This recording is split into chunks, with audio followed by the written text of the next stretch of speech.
এসো হে তরুণ, সত্যের পথে, একটি ইসলামিক মিডিয়া। আল্লাহ রাব্বুল আলামিন বলতেছেন, যারা তাগুতকে আপনার অনুসরণ করে চলে, তাগুতকে যারা অনুসরণ করে, আল্লাহ পাক রব্বুল আলামিন বলতেছেন, ফালা ওয়া রাব্বিকা লা ইউমিনুনা হাত্তা ইউহাক্কিমুকা ফীমা শাজারা বাইনাহুম সুম্মা লা ইয়াজিদু ফী আনফুসিহিম হারাজ মিম্মা কদাইতা ওয়া ইউসাল্লিমু তাসলিমা। ফালা ওয়া রাব্বিকা, আল্লাহর কসম। আল্লাহ বলতেছে, নিজেই নিজে কসম করতেছে, তোমার রবের কসম। আল্লাহ রাব্বুল আলামিন বলতেছেন, ঈমানদার হতে পারবে না, ঈমানদার নয় ওই ব্যক্তিরা কারা, তুমি যা ফায়সালা করেছো, এই ফায়সালা যারা মেনে নেয়নি, অর্থাৎ তাগুতের কাছে যায়, ওই ব্যক্তিরা কখনোই আপনার ঈমানদার হতে পারবে না। বুঝতে পেরেছেন? আল্লাহ রাব্বুল আলামিন কি বললেন? তাহলে এখানে তাগুত বুঝলাম, যারা আল্লাহর কোরআন শরীয়ত বিধান মোতাবেক যারা ফায়সালা করে না, নিজের মন মস্তিষ্ক থেকে যারা ফায়সালা করে, সেই সমস্ত আপনার পৃথিবীতে যত ব্যক্তিবর্গ আছে সকলই হচ্ছে তাগুত। বুঝতে পেরেছেন? সকল হচ্ছে তাগুত। এরপর আসি শিরক সম্পর্কে।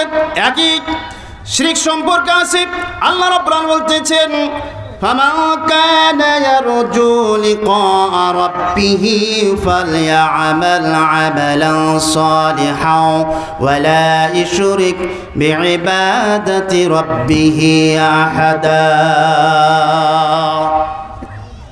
আপনাকে প্রথমে বলেছি, কু আনফুসাকুম, নিজে আপনি বাঁচবেন, আপনার পরিবারকে বাঁচাবেন ওই যে তাগুতের হাত থেকে। বুঝতে পেরেছেন?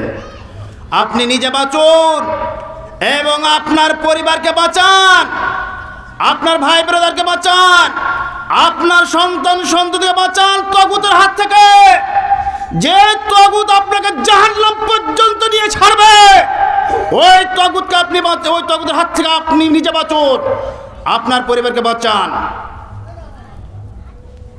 জাহান্নাম পর্যন্ত নিয়ে ছাড়বে। সুতরাং জাহান্নাম থেকে আপনি বাঁচুন, আগুন থেকে বাঁচুন, আল্লাহর শাস্তি থেকে বাঁচুন।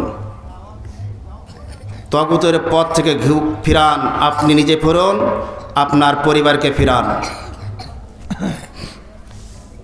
ভালো কাজ করতে হবে। যে ব্যক্তি আশা রাখে, আকাঙ্ক্ষা করে আল্লাহর সাথে সাক্ষাৎ করার, সেই ব্যক্তি যাতে আপনার ভালো আমল করে, ফালইয়ামাল আমালান সালিহান ওয়ালা ইউশরিক বিইবাদাতি রাব্বিহি আহাদা, আর আল্লাহর ইবাদতের মধ্যে যাতে শিরক না করে, অংশীদার সাব্যস্ত না করে।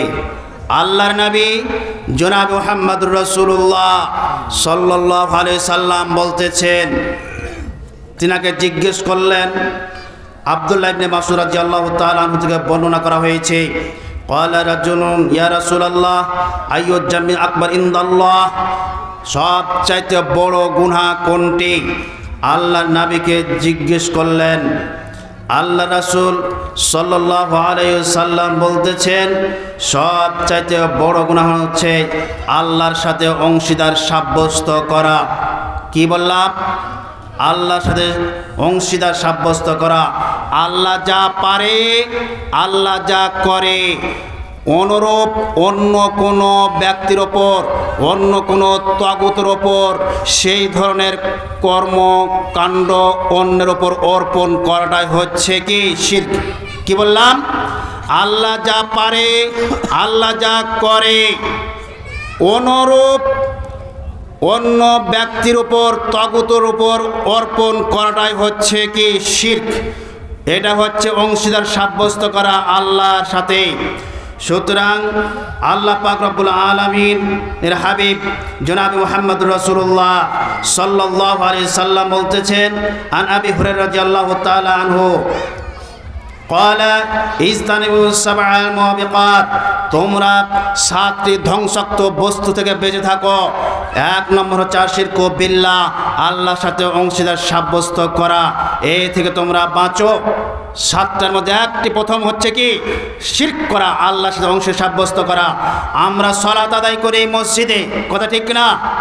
আমরা সালাত আদায় করি মসজিদে, আমরা আল্লাহর জন্য সিয়াম পালন করি, আমরা আল্লাহর জন্য হজ পালন করি, আমরা আল্লাহর জন্য দান সদকা করি, আমরা আল্লাহর জন্য সালাত আদায় করি।